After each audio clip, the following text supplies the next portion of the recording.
ಕೋಣಗಳು ಹುಟ್ಟಿದ್ದು ಗುಲ್ಕುಂದದಲ್ಲಿ, ಆ ಕಿಚ್ಚು ಹುಟ್ಟಿದ್ದು ಅದರಿಂದ 70 ಮೈಲಿ ದೂರದ ಕರಾವಳಿಯಲ್ಲಿ. ಈ ಟ್ರೈಲರ್ ನೋಡಿದಾಗ ನಿಮಗೆ ಎರಡು ಪಾತ್ರಗಳು ಬಹಳ ಪ್ರಮುಖವಾಗಿ ಕರಾವಳಿಗನಾಗಿ ಭಾಳ ಖುಷಿ ಪಡ್ತಾ ಇದ್ದೀನಿ. ನಾನು ತುಂಬ ಎಕ್ಸೈಟೆಡ್ ಆಗಿದ್ದೀನಿ.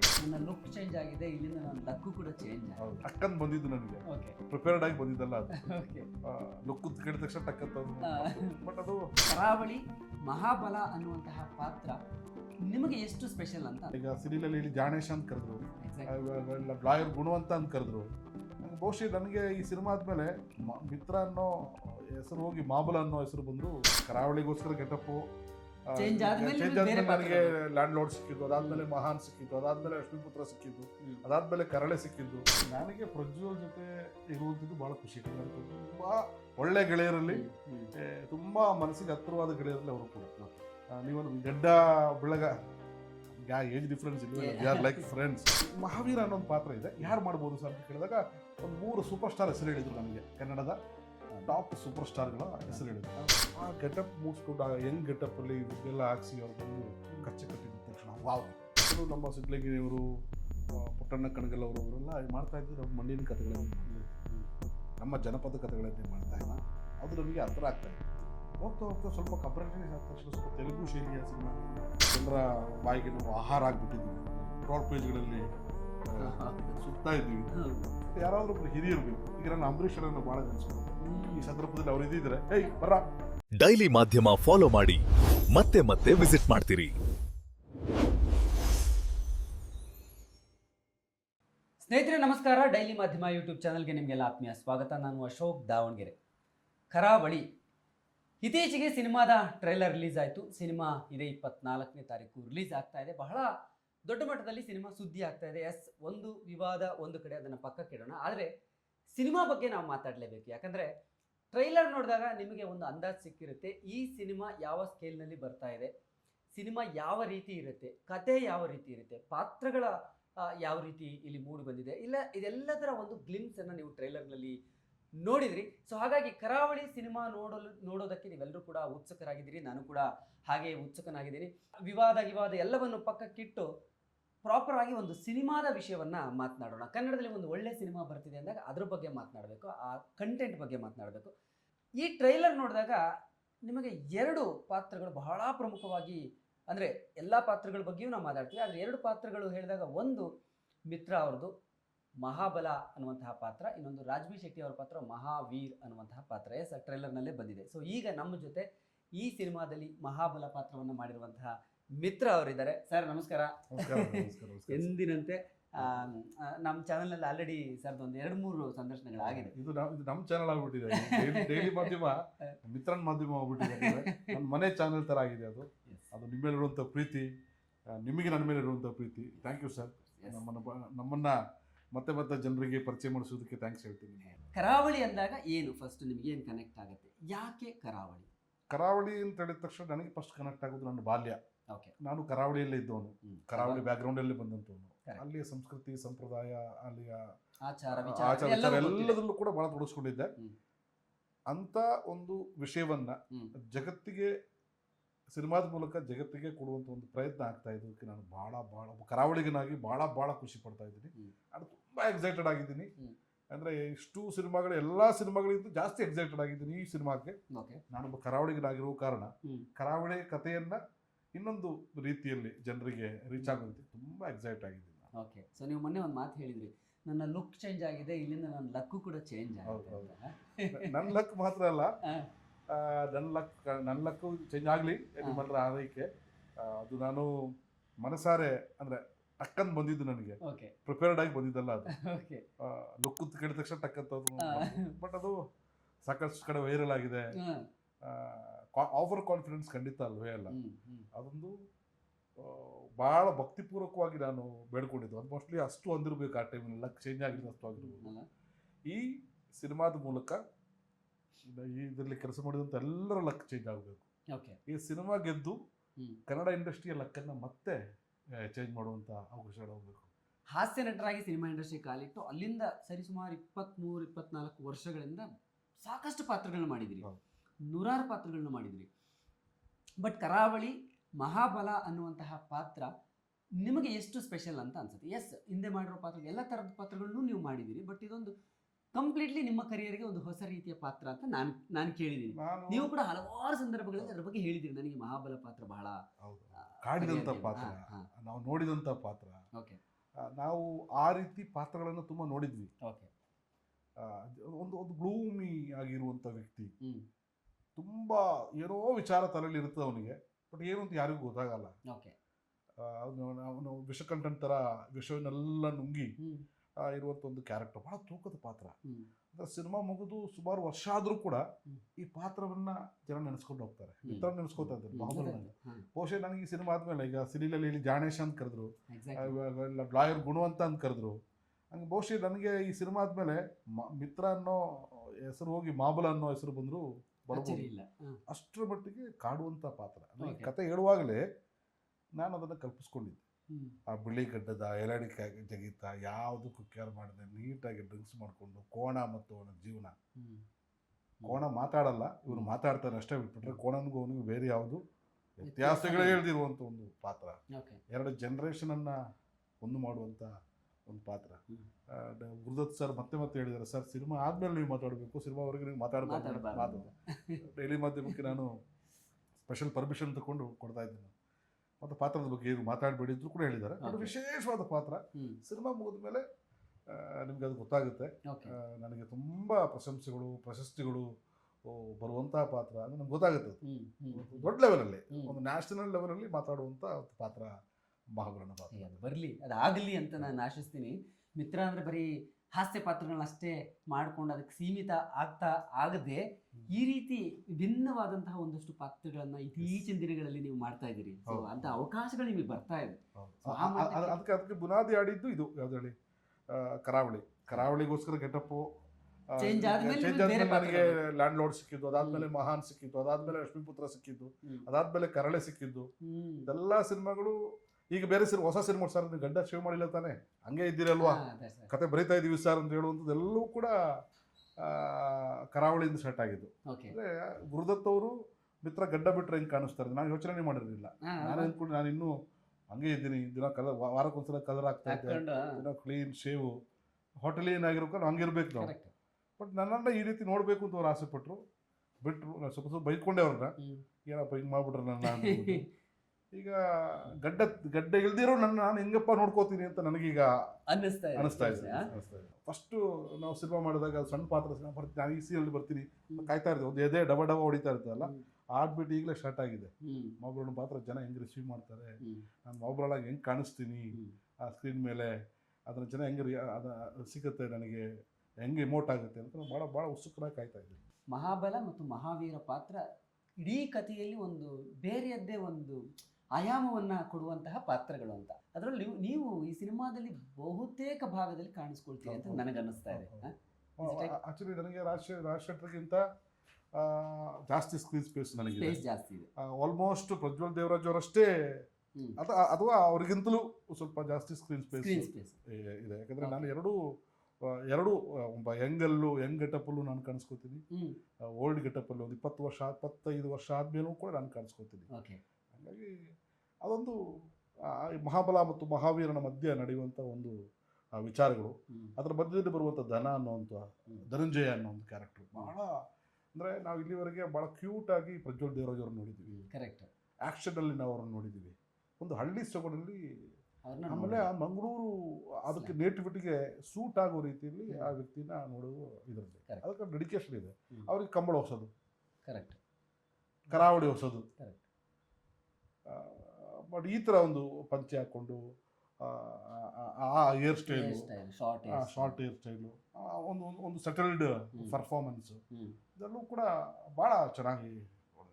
ಹಾಗಾಗಿ ಮಹಾಬಲ, ಮಹಾವೀರ, ಧನಂಜಯ, ದಕ್ಷಿಣ, ಇವರೆಲ್ಲ ದೊಡ್ಡ ಪಾತ್ರವನ್ನು ಕರಾವಳಿಯಲ್ಲಿ ನಿಭಾಯಿಸಿದ್ದಾರೆ. ಸ್ಪೆಷಲಿ ನಿಮ್ಮ ಮತ್ತೆ ಪ್ರಜ್ವಲ್ ದೇವರಾಜ್ ಅವರ ಕಾಂಬಿನೇಷನ್ ಶೂಟಿಂಗ್ ಸಂದರ್ಭದಲ್ಲಿ ಹೇಗಿತ್ತು? ಅವರಿಗೊಂದು ಹೊಸ ಅನುಭವ, ನಿಮಗೆ ಕರಾವಳಿ ಅನುಭವ ಇದೆ. ನನಗೆ ಪ್ರಜ್ವಲ್ ಜೊತೆ ಇರುವಂಥದ್ದು ಭಾಳ ಖುಷಿ. ಯಾಕಂದರೆ ನಾನು ತುಂಬ ಒಳ್ಳೆ ಗೆಳೆಯರಲ್ಲಿ, ತುಂಬ ಮನಸ್ಸಿಗೆ ಹತ್ತಿರವಾದ ಗೆಳೆಯರಲ್ಲಿ ಅವರು ಕೂಡ. ನೀವು ಗಡ್ಡ ಬೆಳಗ ನಮ್ಗೆ ಆ ಏಜ್ ಡಿಫ್ರೆನ್ಸ್ ಇಲ್ವೇ ಇಲ್ಲ, we are like friends. Okay. ನಮ್ಮಷ್ಟು ಫನ್ ಮಾಡಿದವ್ರು ಇಲ್ವೇ ಇಲ್ಲ ಅಲ್ಲಿ ಹೇಳಿ ಸೆಟ್ಟಲ್ಲಿ. ಹ್ಮ್. ನಾವು ಶೂಟಿಂಗ್ ಮುಗಿದ ತಕ್ಷಣ ಕ್ರಿಕೆಟ್ ಆದ್ಮೇಲೆ ಊಟ ಎಲ್ಲೆಲ್ಲಿ ಏನೇನು ಊಟ ಸಿಕ್ಕಿದ್ರು ಹುಡ್ಕೊಂಡು ಹೋಗ್ತಾ ಇದ್ವಿ. ನಾನೇ ಕುಕ್ ಮಾಡ್ತಾ ಇದ್ದೆ. ನಿಮ್ಗೆ ಅದೆಲ್ಲ ತುಂಬಾ ಕ್ರೇಜ್ ಅಲ್ಲ? ಚೆನ್ನಾಗಿದೆ. ಆಮೇಲೆ ಸಂಜೆ ಹೊತ್ತು ಬೇಕಾದಷ್ಟು ಟೈಮ್ ಸ್ಪೆಂಡ್ ಮಾಡಿದ್ವಿ ನಾವು. ಫನ್ ಅಂದರೆ ನಕ್ಕು ನಕ್ಕು ನಕ್ಕು ನಕ್ಕು ನಮಗೆ ಅಷ್ಟು ನಾವು ಎಂಜಾಯ್ ಮಾಡಿದ್ದೀವಿ ಅದನ್ನು. ಆಮೇಲೆ ಪಾತ್ರನ ಕೂಡ ಅಷ್ಟೇ ನನ್ನ ಈಗ ಅದಕ್ಕೆ ಪ್ರಿಪೇರ್ ಆದಂಥ ರೀತಿ ಅವರು ಪ್ರಿಪೇರ್ ಆದಂಥ ರೀತಿ ಭಾಳ ಅದ್ಭುತ. ನಾವು ಎಲ್ಲರೂ ಕೂಡ ಇಡೀ ಟೀಮ್ ಅದಕ್ಕೋಸ್ಕರ ಡೆಡಿಕೇಟ್ ಮಾಡಿದೆ. ರಾಜಶೇಖರ್ ಬಂದಮೇಲಂತೂ ಅದರ ಕಲರೇ ಚೇಂಜ್ ಆಯಿತು. ಆ ಪಾತ್ರ ನನ್ನ ಕತೆ ಕೇಳುವಾಗ ಈ ಮಹಾವೀರನ ಪಾತ್ರ ಯಾರು ಮಾಡ್ಬೋದು, ಅದು ಫಸ್ಟ್ ಹೇಳಿರಲಿಲ್ಲ. ಇಲ್ಲ ಈ ಮಹಾವೀರ ಅನ್ನೋ ಒಂದು ಪಾತ್ರ ಇದೆ, ಯಾರು ಮಾಡ್ಬೋದು ಸರ್ ಅಂತ ಕೇಳಿದಾಗ ಒಂದು 3 ಸೂಪರ್ ಸ್ಟಾರ್ ಹೆಸರು ಹೇಳಿದರು ನನಗೆ. ಕನ್ನಡದ ಟಾಪ್ ಸೂಪರ್ ಸ್ಟಾರ್ಗಳ ಹೆಸರು ಹೇಳಿದ್ರು. ಸರ್ ನಾನು ಇವ್ರನ್ನ ಅಪ್ರೋಚ್ ಮಾಡ್ತಾ ಇದ್ದೀನಿ, ಅಥವಾ ಇವ್ರು ಸಿಕ್ಕ ಟಾಪ್ ಹೀರೋ. ಟಾಪ್ ಅಂದರೆ ನಮ್ಮ ಇಂಡಸ್ಟ್ರಿಯಲ್ಲೇ ಟಾಪ್ ಹೀರೋ. ಟಾಪ್ ಹೀರೋ ನೀವು ಜಸ್ಟ್ ಇಮ್ಯಾಜಿನ್ ಮಾಡ್ಕೊಳ್ಳಿ. ಜಸ್ಟ್ ಇಮ್ಯಾಜಿನ್ ಮಾಡ್ಕೊಳ್ಳಿ, ನಾನು ಅವ್ರ ಜೊತೆ ನಾನು ಇರ್ತೀನಲ್ಲ, ಅವ್ರಿಗೂ ನನಗೂ ಒಂದು ಕಾಂಬಿನೇಷನ್ಸ್ ಇರುತ್ತಲ್ಲ, ಅದು ಭಾಳ ಖುಷಿ. ಸರ್ ದಿನ ಕೇಳ್ತಾ ಇದ್ದೆ ಸರ್ ಮಹಾವೀರನ ಪಾತ್ರಕ್ಕೆ ಯಾರು ಸರ್, ಸೆಟ್ಟಿಗೆ ಹೋದ ತಕ್ಷಣ ಕೇಳೋದು ಸರ್ ಮಹಾವೀರನ ಪಾತ್ರ ಯಾರು ಫಿಕ್ಸ್ ಆಯ್ತಾ ಸರ್. ಇಲ್ಲ ಅವ್ರಿಗೆ ಮಾತಾಡ್ತಾ ಇದ್ದೀನಿ, ಅವರು ಹೇಳ್ತೀನಿ ಅಂತ ಹೇಳಿದ್ದಾರೆ, ಇವ್ರಿಗೆ ಹೇಳ್ತಾ ಇದ್ದೀನಿ, ಹೇಳ್ತಾ ಇದ್ದಾರೆ. ಇದು ಆಯಿತು, ಒಂದು ಶೆಡ್ಯೂಲ್ ಆಯಿತು, ಸೆಕೆಂಡ್ ಶೆಡ್ಯೂಲ್ ಆಯಿತು. ಆದರೂ ಕೇಳೋದು ಸರ್ ಮಹಾವೀರನ ಪಾತ್ರ ಯಾರು ಸರ್, ನನಗದು ನನ್ನ ಜೊತೆ ಕಾಂಬಿನೇಷನ್ ಇರುವಂಥ ಪಾತ್ರ. ನಾವು ಲ್ಯಾಂಡ್ ಲಾರ್ಡ್ ಶೂಟಿಂಗ್ ಮಾಡ್ತಾ ಇದ್ದಾಗ ಗುರುದತ್ ಗಾಡಿಗವರು ಕಾಣಿಸ್ಕೋತಾರೆ ನನ್ನ ಸೆಟ್ಟಲ್ಲಿ. ಕಾಣಿಸ್ಕೋತಾರೆ, ನಮ್ಮ ಶೆಟ್ರ ಕ್ಯಾರವನ್ಗೆ ಹೋಗ್ತಾರೆ, ಆಮೇಲೆ ನನ್ನ ಕ್ಯಾರವನ್ ಬರ್ತಾರೆ. ಶೆಟ್ರಿಗೆ ಕತೆ ಹೇಳ್ತಾ ಇದ್ದೀನಿ, ಸೂಪರ್ ಸರ್, ಎಕ್ಸ್ಟ್ರಾರ್ಡಿನರಿ. ಅವರು ಅಲ್ಲಿಯವರಾಗಿರೋ ಕಾರಣ ಲೀನ್ ಬಾಡಿ, ಈಗಿರುವಂಥ ಅವ್ರಿಗೆ ಈಗಿರುವಂಥ ಇಮೇಜು ಎಲ್ಲವೂ ಕೂಡ ಅದಕ್ಕೆ ವರ್ಕ್ ಆಗುತ್ತೆ ಸರ್. ತುಂಬ ಚೆನ್ನಾಗಿರುತ್ತೆ. ನಾನು ಬಹುಶಃ ರಾಜ್ಬಿ ಶೆಟ್ಟಿ ಬರೋದಕ್ಕೆ ನಾನು ಒಬ್ಬ ಕಾರಣ. ದಿವಸ ಸರ್ ಸಖತ್ತಾಗಿದೆ ಸರ್, ಸೂಪರ್ ಮಾಡ್ತಾ ಇದ್ದಾರೆ ಸರ್, ಮಾಡಿ ಸರ್ ಮಾಡಿ ಸರ್ ಮಾಡಿ ಸರ್ ಮಾಡಿ ಸರ್ ಎವ್ರಿ ಡೇ ಅವ್ರಿಗೂ ಹೇಳಿ ಅದನ್ನು ಪ್ರಿಪೇರ್ ಮಾಡಿದಂಥದ್ದು. ಆ ಗೆಟಪ್ ಮುಗಿಸ್ಕೊಂಡು ಆ ಯಂಗ್ ಗೆಟಪ್ಪಲ್ಲಿ ವಿಗೆಲ್ಲ ಹಾಕ್ಸಿ ಅವ್ರು ಬಂದು ಕಚ್ಚೆ ಕಟ್ಟಿದ ತಕ್ಷಣ ವಾವ್, ಕೋಲಿ ಹಿಡಿದುಕೊಂಡು ಈಗ ನಿಂತ್ಕೊಂಡ ತಕ್ಷಣ ಕಂಬಳದವರು ಇವರು, ಆ ಬಾಡಿ ಲ್ಯಾಂಗ್ವೇಜ್ ಆ್ಯಕ್ಟ್ ಮಾಡ್ದಂಗೆ ಅನಿಸ್ತಾ ಇಲ್ಲ. Is behaving, is be the character ಮಹಾವೀರನೇ. ಆಮೇಲೆ ನಮ್ಮಿಬ್ಬರದ್ದು ಕಾಂಬಿನೇಷನ್ ಒಂದು ಗೋಲಿ ಆಡೋ ಫ್ರೆಂಡ್ಸು, ಅಲ್ಲಿಂದ ಬೆಳೆದು ಬಂದವರು ಅನ್ನೋ ರೀತಿಯ ಒಂದು ಝಲಕನ್ನು ನೋಡಿದ್ವಿ, ನಾವು ಮಾಡಿದ್ದೀವಿ. ಅದೊಂದು ಮೋಡಿ ಮಾಡುವಂಥ ಪಾತ್ರ. ಸ್ನೇಹಿತರು ಅಂದರೆ ಹಿಂಗಿರ್ಬೇಕಪ್ಪ, ದಿಸ್ ಇಸ್ ಫ್ರೆಂಡ್ಶಿಪ್.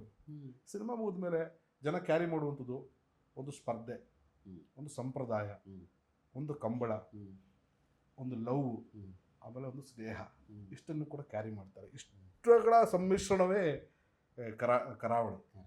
ಎಲ್ಲರ ಜೊತೆ ನಂದು ರಮೇಶೇಂದ್ರ ಅವರ ಕಾಂಬಿನೇಷನ್, ರಾಕ್ಷಸ ನಟ ರಾಕ್ಷಸ ಅವರು ಇನ್ವಾಲ್ವ್ಮೆಂಟ್ ಅವ್ರದ್ದು ಬೇರೆ ಲೆವೆಲ್ಗೆ, ತಣ್ಣಗಿರ್ತಾರೆ. ಹೌದು. ಆಮೇಲೆ ನಂದು ಜಿ ಅವರ ಕಾಂಬಿನೇಷನ್, ನಾನು ಜಿ ಮತ್ತೆ ನಿರಂಜನ್, ನಾನು ಜಿ ನಿರಂಜನ್ ನನ್ನ ಎಂಪ್ಲಾಯೀಸ್ ಅವರು. ನನ್ನ ಕೋಣ ನೋಡ್ಕೊಳ್ಳೋರು, ನನ್ನ ಗಾಡಿ ಓಡಿಸೋರು, ನನ್ನನ್ನು ಪ್ರತಿ ಕಂಬಳಕ್ಕೆ ನಾನು ಹೋಗಿ ಒಂದು ಕೋಣದ ಜೊತೆ ಹೋಗುವಂಥ ಒಂದು ಪಾತ್ರ, ಬಾಹುಬಲನ ಪಾತ್ರ. ನಿಮ್ಮ ಕಾಂಬಿನೇಷನ್ ಜಾಸ್ತಿ ಅದರಲ್ಲಿ ಟ್ರೈಲರಲ್ಲಿದೆ. ಸೋಲೋದ್ರಲ್ಲಿ ವರ್ಲ್ಡ್ ಫೇಮಸ್ ಮಾಡಿದ ಮಹಾಬಲನ ಕೋಣ ಕೂಡ ಬಂದಿದೆ ಅಂತ ಹೇಳ್ಬಿಟ್ಟು ಫಸ್ಟ್ ಹೇಳ್ತಾ ಇದ್ದಾರೆ. ಸೋಲೋದ್ರಲ್ಲಿ ವರ್ಲ್ಡ್ ಫೇಮಸ್ ಮಾಡಿದ್ರು ನಾನು, ಕಂಬಳದಲ್ಲಿ ಸೋತು ವರ್ಲ್ಡ್ ಫೇಮಸ್ ಮಾಡಿದಂತು ನಾನು. ನನ್ನ ಕಾಂಬಿನೇಷನ್ಸು ಅಲ್ಲಿ ಆಗುವಂಥ ಒಂದು ಖುಷಿ. ಆ ರಂಜಾಳ ಮನೆ, ರಂಜಾಳ ಅಂತ ಒಂದು ಜಾಗ, ರಂಜಾಳ ಮನೆ ಒಂದು ಹಳೇ ಒಂದು ಜೈನರ ಮನೆ, ಶಿಶುಪಾಲ ಅಂತ ಹೇಳ್ಬಿಟ್ಟು ಅಲ್ಲಿ ಮನೆ ಯಜಮಾನರು ಶಿಶುಪಾಲ. ಭಾಳ ಸುಂದರವಾದ ಫ್ಯಾಮಿಲಿ. ಒಂದು 65 ವರ್ಷ ಅವರಿಗೆ, ಅವ್ರ ಮಿಸ್ಸಸ್ಸಿಗೆ ಒಂದು 60 ವರ್ಷ. ನಿಜವಾದ ಕತೆ. ನಿಜವಾದ ಕತೆ. ಅವ್ರ ಮನೆ ನನ್ನ ಮನೆ, ಮಹಾಬಲನ ಮನೆ. ನೀವು ಕ್ಯಾರೆಕ್ಟರ್ ಮಾಡಿ ಮನೆ.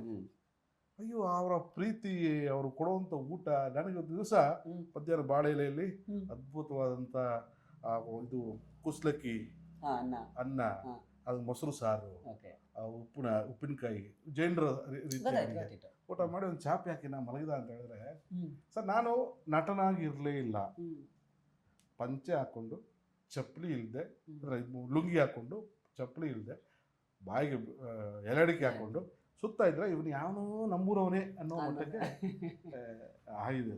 ಬ್ಯೂಟಿಫುಲ್ ಜೀವನ. ಒಂದು ನಾವು ಕರಾವಳಿಯಲ್ಲಿ ಕಳೆದಂಥ ಶೂಟಿಂಗ್ ಸಂದರ್ಭಗಳು. ಆಮೇಲೆ ಒಬ್ಬೊಬ್ಬರ ಮನೆಯಿಂದ ಊಟ ಬರೋದು. ಅಲ್ಲಿ ಸಂತೋಷ್ ಅಂತ ಹೇಳ್ಬಿಟ್ಟು ನಮ್ಮ ಸ್ನೇಹಿತರಿದ್ದಾರೆ, ಆಮೇಲೆ ಅಶ್ವಿನ್ ಪೆರೇರಾ ಅಂತ ಹೇಳ್ಬಿಟ್ಟು ಸ್ನೇಹಿತರಿದ್ದಾರೆ, ಅವ್ರ ಮನೆಯಿಂದ ಇವತ್ತು ನಮ್ಮ ಮನೆಯಿಂದ ಊಟ, ಇವತ್ತು ಅವ್ರ ಮನೆಯಿಂದ ಊಟ, ಭಾಳ ಭರ್ಜರಿ. ನಾವು ಒಂಥರ ಭಾಳ ಎಂಜಾಯ್ ಮಾಡಿದ್ದೀವಿ. ಕತೆ ಹೇಳೋದಕ್ಕೆ ಸಾಧಾರಣ ಒಬ್ಬರು ಡೈರೆಕ್ಟರ್ ಬರ್ತಾರೆ ಅಥವಾ ಇನ್ನೊಬ್ಬ ಕೋ ಡೈರೆಕ್ಟರ್ ಬರ್ತಾರೆ. ಇಡೀ ಟೀಮು ನನಗೆ ಬಂದು ಕತೆ ಹೇಳಿದರು. ಅಂದರೆ ಅಸಿಸ್ಟೆಂಟ್ ಡೈರೆಕ್ಟ್ರು, ಅಸೋಸಿಯೇಟ್ ಡೈರೆಕ್ಟರ್ಸು, ರೈಟರು, ಅಲ್ಲಿ ಡೈರೆಕ್ಷನ್ ಡಿಪಾರ್ಟ್ಮೆಂಟ್ ಎಲ್ಲರೂ, ಕ್ಯಾಮ್ರಾಮನ್ ಎಲ್ಲರೂ ಕೂತ್ಕೊಂಡು ನನಗೆ ಕತೆ ಹೇಳ್ತಾರೆ. ಏನೋ 10 ನಿಮಿಷ ಹೇಳ್ತಾರೆ, ಕೂತ್ಕೊಂಡು ಹೆಚ್ಚು ಕಮ್ಮಿ 2 hours ಕತೆ ಹೇಳ್ತಾರೆ. ಯಾರು ಹೇಳಿ, ನಮ್ಮ ಗುರುದತ್ ಗಾಣಿ. ಅವರು ಕತೆ ಹೇಳಿದಾಗ ಕಟ್ಕೊಟ್ಟಂಥ ಕರಾವಳಿ, ಅವ್ರ ಕತೆ ಹೇಳಿದಾಗ ಕಟ್ಕೊಟ್ಟಂಥ ಮಹಾಬಲ ಮತ್ತು ಮಹಾವೀರ ಧನಂಜಯನ ಪಾತ್ರ ಆ್ಯಸ್ ಇಟ್ ಈಸ್ ಕಣ್ಣಿಗೆ ಕಟ್ಟೋ ರೀತಿಯಲ್ಲಿ ಇವತ್ತು ಕಟ್ಕೊಟ್ಟಿದ್ದಾರೆ. 250 ಕೋಣಗಳು, ಆ ಟ್ರ್ಯಾಕು, ಒಂದು 2 ಲಕ್ಷ ಜನ ಇರುವಂಥ ಒಂದು ಕಂಬಳದ ಪ್ರಪಂಚ, ಅಲ್ಲಿ ನಡೆಯುವಂಥ ಕತೆ, ಆ ಮಳೆ, ಆ ಬಿಸಿಲು, ಈ ಹವಾಮಾನ ವೈಪರೀತ್ಯಗಳ ಮಧ್ಯದಲ್ಲಿ ಇವರು ಸುಮ್ಮನೆ ಮಾತಾಡ್ತಾ ಇದ್ದಾರೆ. ಅವರು ಇದಕ್ಕೆ ಸಾಧ್ಯನಾ ಅಂತ 120 ಮೀಟರ್ ಸ್ಪೀಡಲ್ಲಿ ಕೋಣ ಓಡ್ತಾ ಇರುತ್ತೆ, ಅದರ ಹಿಂದೆ ಹೀರೋ ಓಡ್ತಾನೆ ಅನ್ನೋದು ಇಮೇಜಿನ್ ಮಾಡ್ಕೊಳ್ಳೋಕೆ ಸಾಧ್ಯನಾ? ಬಟ್ ಅದೆಲ್ಲವೂ ಕೂಡ ಅಚೀವ್ ಆಗಿದೆ. Everything is achieved. ಈ ಟೆಕ್ನಿಕಲ್ ಟೀಮು, ಕ್ಯಾಮ್ರಾಮನ್, ಆಮೇಲೆ ನಮ್ಮ ಡೈರೆಕ್ಷನ್ ಟೀಮು, ಇವರು ನಮ್ಮ ಆರ್ಟ್ ಡೈರೆಕ್ಟರ್ ಗುಣ ಮತ್ತು ಅವರ ಟೀಮು ಮಾಡಿದಂಥ ಕೆಲಸ, ಜೊತೆಗೆ ಸಚಿನ್ ಬಸ್ರೂರ್ ಅವರ ಅಂದರೆ ಕರಾವಳಿಯನ್ನು ಬಿಟ್ಟು ಮ್ಯೂಸಿಕ್ ಇಲ್ಲ, ಮ್ಯೂಸಿಕನ್ನು ಬಿಟ್ಟು ಕರಾವಳಿ ಇಲ್ಲ, ಎರಡೂ ಬ್ಲೆಂಡ್ ಆಗಿದೆ. ಅದರ ಜೊತೆ ವಿಜುವಲ್ ಕ್ವಾಲಿಟಿ ಕೂಡ ಬ್ಲೆಂಡ್ ಆಗಿದೆ, ಅದರ ಜೊತೆ ನಟರ ಅಭಿನಯಗಳಲ್ಲೂ ಕೂಡ ನೈಜವಾಗಿ ಬ್ಲೆಂಡ್ ಆಗಿದೆ. ಹಾಗಾಗಿ ಪರಿಪೂರ್ಣವಾದಂಥ ಒಂದು ಕರಾವಳಿಯ ಬಾಳೆ ಎಲೆ ಊಟ ಸಿದ್ಧ ಆಗಿದೆ ಪ್ರೇಕ್ಷಕರಿಗೆ. ಬಿಸಿ ಬಿಸಿ ಅನ್ನ, ಅದ್ಮೇಲೆ ತುಪ್ಪ, ಎಲ್ಲ ವಿಭವಗಳು ಇಟ್ಕೊಂಡು ಅದನ್ನು ಮನರಂಗ ಖುಷಿಪಟ್ಟು ಊಟ ಮಾಡುವುದೇ ಬಾಕಿ ಇದೆ. ಕರಾವಳಿಯ ಕತೆಗಳು ಸ್ಯಾಂಡಲ್ವುಡ್ಗೆ ಕಾಲಿಟ್ಟು ಒಂದು 10-12 ವರ್ಷ ಆಯಿತು. ನಾನು ಮೊದಲಿಂದನೂ ಬರ್ತಾ ಇತ್ತು, ಬಟ್ ಗಾಢವಾಗಿ ಆವರಿಸಿಕೊಂಡಿದ್ದು ಲಾಸ್ಟ್ 10-12 ಇಯರ್ಸಲ್ಲಿ ಹೆಚ್ಚು ಕರಾವಳಿಯ ಸಿನಿಮಾಗಳು ಬರ್ತಾ ಇದೆ, ಕಂಬಳದ ಕತೆಗಳು. ಇದರಲ್ಲಿ ಕೋಟಿ ಚೆನ್ನಯ್ಯದ ಕತೆ ಕೂಡ, ಅಂದರೆ ಕರಾವಳಿ ಕಂಬಳ ಅಂದಾಗ ನೆನಪಾಗೋದು ಕೋಟಿ ಚೆನ್ನಯ್ಯ. ಕೋಟಿ ಚೆನ್ನಯ್ಯ ಕಂಬಳ ಅದು ತುಂಬಾ ಇಲ್ಲಿ ಜನರಿಗೆ ಅದ್ರ ಬಗ್ಗೆ ಡೀಪಾಗಿ ಗೊತ್ತಿಲ್ಲದೆ ಇರ್ಬೋದು. ಆ ಹೆಸರನ್ನ ತುಂಬಾ ಕೇಳಿದ್ದಾರೆ, ಕೋಟಿ ಚೆನ್ನಯ್ಯ ಅನ್ನುವಂಥ ಹೆಸರು ಅಲ್ವಾ? ಸೊ ಹೇಗನ್ಸುತ್ತೆ ಈ ಒಂದು ವಾತಾವರಣ ನಮ್ಮ ಸ್ಯಾಂಡಲ್ವುಡ್ನಲ್ಲಿ, ಈ ಒಂದು ಕೋಸ್ಟಲ್ ಕಲ್ಚರ್ನ ಸಿನಿಮಾಗಳು ಈ ರೀತಿ ಬಂದು ಜನರನ್ನ ಈ ಮಟ್ಟಕ್ಕೆ ಅದನ್ನು ಆಕರ್ಷಿಸ್ತಾ ಇರೋ ರೀತಿ? ನೀವು ಆ ಬೆಲ್ಟಿಂದ ಬಂದವರು, ಆ ಹಿನ್ನೆಲೆಯಿಂದ ಬಂದವರು, ಏನು ಅನ್ಸುತ್ತೆ? ಫಸ್ಟ್ ಆಫ್ ಆಲ್ ನಮಗೆ ಅದು ಖುಷಿ ಆಗ್ತಾ ಇದೆ. ಯಾಕಂದರೆ ಮೊದಲು ನಮ್ಮ ಸಿದ್ಲಗಿರಿಯವರು, ಪುಟ್ಟಣ್ಣ ಕಣಗಲ್ ಅವರೆಲ್ಲ ಮಾಡ್ತಾ ಇದ್ದು ನಮ್ಮ ಮಣ್ಣಿನ ಕಥೆಗಳನ್ನೇ ಮಾಡ್ತಾ ಇದ್ವಿ, ನಮ್ಮ ಜನಪದ ಕಥೆಗಳನ್ನೇ ಮಾಡ್ತಾ ಇದ್ವಿ. ಅದು ನಮಗೆ ಹತ್ರ ಆಗ್ತಾ ಇತ್ತು. ಹೋಗ್ತಾ ಹೋಗ್ತಾ ಸ್ವಲ್ಪ ಕಂಪ್ಯೂಟರೈಸ್ ಆದ ತಕ್ಷಣ ಸ್ವಲ್ಪ ತೆಲುಗು ಶೈಲಿಯ ಸಿನಿಮಾಗಳನ್ನು, ಎರವಲು ಪಡ್ಕೊಂಡು ರಿಮೇಕ್ ಸಿನಿಮಾಗಳನ್ನು ತಗೊಂಡ್ವಿ. ಮಸಾಲಾ ಸಿನಿಮಾಗಳಾದವು. ಕರೆಕ್ಟ್. ಒಂದು ಸಿನಿಮಾ ಅಂತ ಹೇಳಿದ ತಕ್ಷಣ ಒಂದು ಐಟಮ್ ಸಾಂಗು, 4 ಫೈಟು, ಹೀರೋ ಹಿಂಗಿರಬೇಕು ಅದೊಂದು ಕಮರ್ಷಿಯಲ್ ಫ್ರೇಮ್ ಕಟ್ಟಿದ್ವಿ. ಈ ಕರಾವಳಿ ಅದಾದಮೇಲೆ ಮತ್ತೆ ಗತವೈಭವಕ್ಕೆ ಹೊರಟದು ಈ ಕಾಂತಾರ ಇದೆಲ್ಲ ಬಂದ ತಕ್ಷಣ ಮತ್ತೆ ನಮ್ಮ ಮಣ್ಣಿನ ಕತೆ, ಕೆರೆಯ ಬೇಟೆ, ಉಳಿದವರು ಕಂಡ ಇದೆಲ್ಲವೂ ಕೂಡ ನಮ್ಮ ಮಣ್ಣಿಗೆ. ಆಗ ನಮ್ಮ ಮಣ್ಣಿನ ಕತೆಗಳೇ ಜನ ಇಷ್ಟಪಡುವಾಗ ನಾವು ಎರವರ ಸಂಸ್ಕೃತಿಗೆ ಹೋಗುವಂಥ ಪ್ರಸಂಗ ಬರೋದಿಲ್ಲ. ಆಮೇಲೆ ಈ ಕಮರ್ಷಿಯಲ್ ಸಿನಿಮಾಗಳ ಮಧ್ಯೆ ಈ ರೀತಿ ಬ್ರಿಡ್ಜ್ ಮೂವಿಗಳು ಗೆದ್ದಾಗ ಆ ಸಿಕ್ಕುವಂಥ ಖುಷಿ ಬೇರೆ. ಇದು ವಿಶ್ವಕ್ಕೆ ನಮ್ಮ ಭೂತದ ಕೋಲ ಗೊತ್ತಿದೆ, ಬಿಕಾಸ್ ಆಫ್ ಕಾಂತಾರ.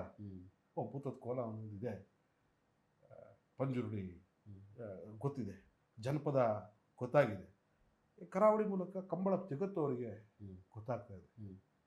ಆ ಕಂಬಳದ ಆ ಖುಷಿ ಜನರಿಗೆ ಗೊತ್ತಾಗುತ್ತೆ. ಆ ಜನಪದ ಕ್ರೀಡೆಯ ಒಳಗಿರುವಂಥ ತಳ್ಳುರಿ ಅಥವಾ ಅದು ಅದರ ಉತ್ಸಾಹ, ಅಲ್ಲಿರುವಂಥದ್ದು ಕಾಂಪಿಟೇಷನ್ಸು, ಅದಕ್ಕೋಸ್ಕರ ಪ್ರಿಪ್ರೇಷನ್ಸ್ ಜನರಿಗೆ ಅರ್ಥ ಆಗುತ್ತೆ. ನಮ್ಮ ಸಂಸ್ಕೃತಿ ಅದೇ ರೀತಿ ಬರೀ ಕರಾವಳಿಗೆ ಸೀಮಿತ ಆಗಿದೆ. ಉತ್ತರ ಕರ್ನಾಟಕದ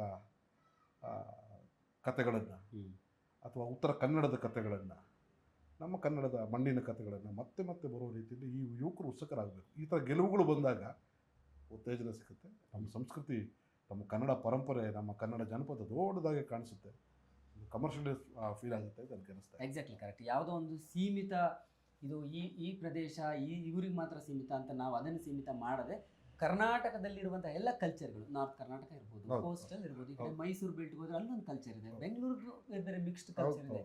ಎಲ್ಲವನ್ನೂ ಹೇಳುವಂತಹ ಪ್ರಯತ್ನಗಳಾಗಬೇಕು. ಇದೆಲ್ಲವೂ ನಮ್ಮದು. ಸಮಗ್ರ ಕನ್ನಡದ ಸಮಗ್ರ ಕರ್ನಾಟಕದ ಆಶಯವನ್ನು ಆಶಯವನ್ನು ತೋರಿಸುವಂಥ ಆಚೆ ಸಿನಿಮಾಗಳು ತೋರಿಸುವಂಥ ಆಗಬೇಕು ಅಂತ ನಾನು ವೈಯಕ್ತಿಕವಾಗಿ ಅದನ್ನು ಬಯಸ್ತೀನಿ. ಅದು ಕೊನೆ ಹಂತಕ್ಕೆ ಬರ್ತೀನಿ ಸರ್. 24ನೇ ತಾರೀಕು ಸಿನಿಮಾ ರಿಲೀಸ್ ಆಗ್ತಾ ಇದೆ. ಇದು ಕೇಳಬಾರ್ದು, ಬಟ್ ಸುಮ್ಮನೆ ನೀವೊಬ್ಬ ಹಿರಿಯರಾಗಿ ಇಷ್ಟು ವರ್ಷ ಸುದೀರ್ಘ ಅನುಭವ ಇಟ್ಕೊಂಡಿರೋರಾಗಿ ಒಳ್ಳೆಯ ಸಿನಿಮಾವನ್ನು ಮಾಡಿದಾಗ ಸಿನಿಮಾ ಬಿಡುಗಡೆ ಆಗುವಂತಹ ಸಂದರ್ಭದಲ್ಲಿ ಪ್ರೇಕ್ಷಕರಿಗೆ ಅದರ ಕಂಟೆಂಟ್ ತಲುಪಬೇಕು. ಈ ಥರದ ವಿವಾದಗಳ ಅವಶ್ಯಕತೆ ಇದೆ ಅಂತ ನಿಮಗೆ ವೈಯಕ್ತಿಕವಾಗಿ ಸುಮ್ಮನೆ ಏನು ವಿವಾದಗಳು ಯಾವುದೂ ಆಗಬೇಕು ಅಂತ ಆಗಿದ್ದಲ್ಲ, ಮಾಡಲೇಬೇಕು ಅಂತ ಆಗಿದ್ದಲ್ಲ. ಅದು ಆ ಸಂದರ್ಭಕ್ಕೆ ಆದಂಥ ವಿಚಾರಗಳು. ನನಗೂ ಭಾಳ ವಿಷಾದ ಇದೆ, ಖಂಡಿತ ವಿಷಾದ ಇದೆ. ಯಾಕಂದರೆ ಇದಾಗಬಾರ್ದಾಗಿತ್ತು. ಯಾಕಂದರೆ ಪ್ರಜ್ವಲ್ ಅವರು ನಮ್ಮ ಸಿನಿಮಾದ ನಾಯಕರು. ನಾಯಕ ಇಲ್ಲದೆ ಸಿನಿಮಾ ಇಲ್ಲ ಅಲ್ವಾ, ನಿರ್ದೇಶಕ ಇಲ್ಲದೆ ಸಿನಿಮಾ ಇಲ್ಲ, ನಿರ್ಮಾಪಕ ಇಲ್ಲದೆ ಸಿನಿಮಾ ಇಲ್ಲ. ಅದು ಸಿನಿಮಾದ ಎಲ್ಲ ಆಧಾರ ಸ್ತಂಭಗಳೇ. ಅವರು ಕೂಡ ಇನ್ವಾಲ್ವ್ ಆದರೂ ಭಾಳ ಅದ್ಭುತವಾಗಿರುತ್ತೆ. ಅಲ್ಲಿ ಏನು ಪ್ರೊಡಕ್ಷನ್ ಹೌಸ್ ಮತ್ತು ಅವ್ರು ನಡೆಯುವಂಥ ಕೆಲವು ಏನು ವಿಚಾರಗಳು ಆದಷ್ಟು ಬೇಗ ಸರಿಪಡಿಸಿ ಈ ಸಂತೋಷವನ್ನು ಎಲ್ಲರೂ ಹಂಚ್ಕೊಳ್ಳಿ. ಅವ್ರ ಶ್ರಮ ಇದೆ, ಅವ್ರ ಪ್ರಜ್ವಲ್ ದೇವರಾಜ್ ಅವರು ಖಂಡಿತ ಶ್ರಮ ಇದೆ. ಅವರನ್ನು ಕೂಡ ಈ ಪ್ರೊಡಕ್ಷನ್ ಹೌಸ್ ಒಳಗೆ ಸೇರಿಸ್ಕೊಂಡು ಈ ಪ್ರಚಾರ ಕಾರ್ಯದಲ್ಲಿ ಅವರನ್ನು ಕೂಡ ಬಳಸ್ಕೊಂಡು ಅವರು ಕೂಡ ಬಂದು ಈ ಸಂತೋಷವನ್ನು ಪಡುವಂಥದ್ದು, ಈ ಶ್ರಮ, ನಾವೆಲ್ಲ ನಾವು ಬಿತ್ತೋದು ನಾವು, ಕೊಯ್ಯೋದು ನಾವು, ತಿನ್ನೋದು ಯಾರು ಅಂತ ಹೇಳಿದ್ರೆ ಬೇಜಾರಾಗುತ್ತೆ. ಈ ಸಂದರ್ಭದಲ್ಲಿ ಪ್ರಜ್ವಲ್ ದೇವರಾಜ್ ಅವರು ನಮ್ಮೆಲ್ಲರನ್ನ ಕರ್ಕೊಂಡು ಹೋಗೋ ರೀತಿಯಲ್ಲಿ ಆಗಲಿ ಅಂತ ನಾನು ಆಶಿಸ್ತೀನಿ. ನಾನು ದೇವ್ರನ್ನಷ್ಟೇ ಬಿಡ್ತೀನಿ. ನಾನು ಅನ್ನೋದಿಲ್ಲ, ಏನೂ ಇಲ್ಲ. ಎಂತೆಂಥ ದೊಡ್ಡ ದೊಡ್ಡವರು ನಮ್ಮನ್ನು ಬಿಟ್ಟು ಹೊಟ್ಟೋಗ್ಬಿಟ್ಟಿದ್ದಾರೆ, ಯಾರು ಶಾಶ್ವತ. ಹೌದು. ಹಾಗಾಗಿ ನಾವು ಸ್ವಲ್ಪ ತಾಳ್ಮೆ ತಗೊಂಡು ಎರಡೂ ಕಡೆಯಿಂದಲೂ ಒಂದು ಲೆವೆಲಿಗೆ ಬಂದು ಇಡೀ ತಂಡ ಮತ್ತೆ ಸೇರಲಿ, ದೊಡ್ಡ ಯಶಸ್ಸನ್ನು ನಾವೆಲ್ಲರೂ ಸೇರಿಕೊಂಡು ಎಂಜಾಯ್ ಮಾಡೋಣ ಅನ್ನೋದು ನನ್ನ ಆಸೆ ಇದೆ. ಆಗಬಾರ್ದಾಗಿತ್ತು, ಅದು ಆಗ್ಬಿಟ್ಟಿದೆ. ಅದನ್ನು ನಾವು ನಮ್ಮ ಮನೆ ವಿಷಯಗಳನ್ನು ಎಲ್ಲ ಸಿನಿಮಾ ರಂಗದಲ್ಲೂ ಕಥೆಗಳಿದೆ. ಆದರೆ ನಾವೇನು ಮಾಡ್ತೀವಿ, ನಾವು ಅದನ್ನು ತೋರಿಸ್ಕೊಳ್ಳೋದಿಲ್ಲ. ಬಟ್ ಇದು ತೋರಿಕೆ ಆಗಿಬಿಟ್ಟಿದೆ, ಜನರಿಗೆ ಗೊತ್ತಾಗಿದೆ. ಜನರ ಬಾಯಿಗೆ ನಾವು ಆಹಾರ ಆಗಿಬಿಟ್ಟಿದ್ದೀವಿ. ಟ್ರೋಲ್ ಪೇಜ್ಗಳಲ್ಲಿ ಸುತ್ತಾ ಇದ್ದೀವಿ. ಇದು ಒಳ್ಳೆ ಸಿನಿಮಾಗೆ ಇದು ಬೇಕಾಗಿದ್ದಿಲ್ಲ. ವಿಷಾದ ಇದೆ. ಅವರು ಭಾಳ ದೊಡ್ಡ ಸಿನಿಮಾ ಪರಂಪರೆಯಿಂದ ಬಂದಂಥವ್ರು, ಅವ್ರು ಹಿರಿಯ ಕಲಾವಿದರು. 40 ಸಿನಿಮಾಗಳನ್ನು ಮಾಡುವಂಥ ಇದಿದೆ. ಆಮೇಲೆ ತುಂಬ ಒಳ್ಳೆ ಮನುಷ್ಯ. ಹೌದು, is very very friendly. Even Gurudatt ಕೂಡ ತುಂಬ ಹಾರ್ಡ್ ವರ್ಕ್, ತುಂಬ ಗ್ರಾಸ್ ರೂಟ್ ಲೆವೆಲಿಂದ ಬೆಳೆದು ಬಂದಿರುವಂಥ ವ್ಯಕ್ತಿ. ಮೇಕಪ್ ಅಸಿಸ್ಟೆಂಟ್ ಆಗಿದ್ಕೊಂಡು, ಸೆಟ್ ಅಸಿಸ್ಟೆಂಟ್ ಆಗಿದ್ಕೊಂಡು, ಅಸೋಸಿಯೇಟ್ ಡೈರೆಕ್ಟರ್ ಆಗಿದ್ಕೊಂಡು, ಆಮೇಲೆ ನಿರ್ದೇಶಕರಾಗಿ, ನಿರ್ಮಾಪಕರಾದಂಥ. ಹಾಗಾಗಿ ಅವರಿಬ್ಬರು ಒಳ್ಳೆತನ ಇದೆ. ಬಟ್ ಯಾರಾದ್ರೂ ಒಬ್ರು ಹಿರಿಯರು ಬೇಕು. ಈಗ ನಾನು ಅಂಬರೀಷ್ ಅವರನ್ನು ಭಾಳ ನೆನೆಸ್ಕೊಳ್ತೀನಿ. ಈ ಸಂದರ್ಭದಲ್ಲಿ ಅವ್ರು ಇದ್ದಿದ್ರೆ ಬರ ಅಂತ ಸರಿ ಮಾಡೋರು. ಆ ರೀತಿ ಒಂದು ನಾಯಕತ್ವ ತಗೊಳ್ಳುವಂಥವ್ರು ಬೇಕಾಗಿದೆ. ಇದು ಖಂಡಿತ ಅದು ಅಲ್ಲಿ ಆಗುವಂಥ ವಿಷಯ ಆಗಿರಲಿಲ್ಲ. ಒಂದು 4 ಗೋಡೆಗಳ ಮಧ್ಯೆ ಕೂತ್ಕೊಂಡು ಮಾತಾಡುವಂಥ ವಿಚಾರ ಆಗಿತ್ತು. ಸರಿ ಆಗಬೇಕಾಗಿತ್ತು. ಬಟ್ ನಮ್ಗೆ ಗೊತ್ತಿಲ್ಲ ಒಳಗಡೆ ಏನು ನಡೆದಿದೆ ಅಂತ ಖಂಡಿತ ನಮ್ಗೆ ಗೊತ್ತಿಲ್ಲ. ನಮ್ಮ ವಿಷಯಗಳ ಕಲಾವಿದರಾಗಿ ನಾನು ರಿಕ್ವೆಸ್ಟ್ ಮಾಡ್ತೀನಿ, ನಾನು ಪ್ರೇಯರ್ ಕೂಡ ಮಾಡ್ತೀನಿ. ಆದಷ್ಟು ಬೇಗ ಎಲ್ಲ ಸರಿಯಾಗಿ ಹಳೆ ಕಹಿ ನೆನಪೆಲ್ಲ ಬರೀ ಸಿಹಿಗಳು ಮಾತ್ರ ಆಗಲಿ. ಒಂದು ಒಳ್ಳೆ ಯಶಸ್ವಿನ ಮಳೆ ಕನ್ನಡ ಚಿತ್ರರಂಗಕ್ಕೆ ಸಿಕ್ಕಲಿ. ಕೊನೆಯ ಪ್ರಶ್ನೆ, ಸಿನಿಮಾ ನೀವು ನೋಡಿದ್ದೀರಾ? ಈಗ ನಾನು ಡಬ್ಬಿಂಗಲ್ಲಿ ನೋಡಿದ್ದೀನಿ, ಟ್ರೈಲರಲ್ಲಿ ನೋಡಿದ್ದೀನಿ. ನಾನು ಈಗ ಪ್ರೇಕ್ಷಕರಾಗಿ ಕಾಯ್ತಾ ಇದ್ದೀನಿ. ಥಿಯೇಟ್ರಲ್ಲಿ ಬಂದ ಮೇಲೆ ಅಲ್ಲೇ ಈಗ ಪ್ರೀಮಿಯರ್ ಶೋಗಳು, ಪೇಡ್ ಪ್ರೀಮಿಯರ್ಸು ಸ್ಟಾರ್ಟ್ ಆಗ್ತಾ ಇದ್ದವು. ಉಡುಪಿ, ಮಂಗಳೂರು, ಶಿವಮೊಗ್ಗ, ಮೈಸೂರು, ದಾವಣಗೆರೆ ಇದೆಲ್ಲ ಪ್ರೀಮಿಯರ್ ಶೋಗಳು ಪ್ಲ್ಯಾನ್ ಮಾಡಿದ್ದಾರೆ. 2 ದಿವಸ ಮುಂಚೆ ಇರುತ್ತೆ ನಾರ್ಮಲಿ. 19ರಿಂದ ಶುರು ಮಾಡ್ತೀನಿ ಅಂತ ಹೇಳಿದ್ದಾರೆ. ಯಾವ ಥರ ಒಂದು ಅವಕಾಶ ಸಿಕ್ಕಿದ್ರೆ ನಾನು ಹೋಗಿ ಪೇಡ್ ಪ್ರೀಮಿಯರ್ಲಿ ನಾನು ಪ್ರೇಕ್ಷಣೆ ಕೂತ್ಕೊಂಡು ನೋಡಬೇಕು ಅಂತ ಆಸೆ ಪಡ್ತೀನಿ. ಸೊ ಇದು ಮಹಾಬಲ ಅಲಿಯಾಸ್ ಮಿತ್ರ ಸರ್ ಅವರ ಮಾತು. ಸೊ ಕರಾವಳಿ ಸಿನಿಮಾ ಒಂದು ಒಳ್ಳೆಯ ಸಿನಿಮಾ. ಬಹಳ ಅಚ್ಚುಕಟ್ಟಾಗಿ ಮೂಡಿ ಬಂದಿರುವಂತಹ ಸಿನಿಮಾ. ನಮ್ಮ ನೆಲದ, ನಮ್ಮ ಮಣ್ಣಿನ, ನಮ್ಮ ಸೊಗಡಿನ ಸಿನಿಮಾ. ಕೋಸ್ಟಲ್ನಿಂದ ಬರ್ತಾ ಇರುವಂತಹ ಸಿನಿಮಾಗಳ ಪರಂಪರೆಯನ್ನು ಇದು ಇನ್ನೊಂದು ರೀತಿಯಲ್ಲಿ ಅದನ್ನು ಅಪ್ಗ್ರೇಡ್ ಮಾಡುವಂತಹ ಸಿನಿಮಾ ಅಂತ ನನಗೆ ವೈಯಕ್ತಿಕವಾಗಿ ಅನಿಸುತ್ತೆ. ಅದನ್ನ ಒಟ್ಟಾರೆ ಆ ಸಿನಿಮಾದ ಟ್ರೈಲರ್ನ ನೋಡಿದಾಗ ಅನಿಸ್ತು. ಸೊ ಒಳ್ಳೆಯದಾಗಲಿ, ಇಡೀ ತಂಡಕ್ಕೆ ಎಲ್ಲ ವಿವಾದಗಳು ಬಗೆಹರಿಲಿ, ಸಿನಿಮಾಗೆ ಒಳ್ಳೆಯದಾಗಲಿ, ಕನ್ನಡ ಚಿತ್ರರಂಗಕ್ಕೆ ಒಳ್ಳೆಯದಾಗಲಿ. ಹಾಗೆಯೇ ನಮ್ಮ ಕನ್ನಡ ಸಿನಿಮಾಗಳನ್ನು ನೀವೆಲ್ಲರೂ ಕೂಡ ಚಿತ್ರಮಂದಿರಕ್ಕೆ ಹೋಗಿ ನೋಡಿ ಅನ್ನೋದು ನನ್ನ ಕೊನೆಯ ಕಳಕಳಿಯ ಮಾತು. Thank you so much.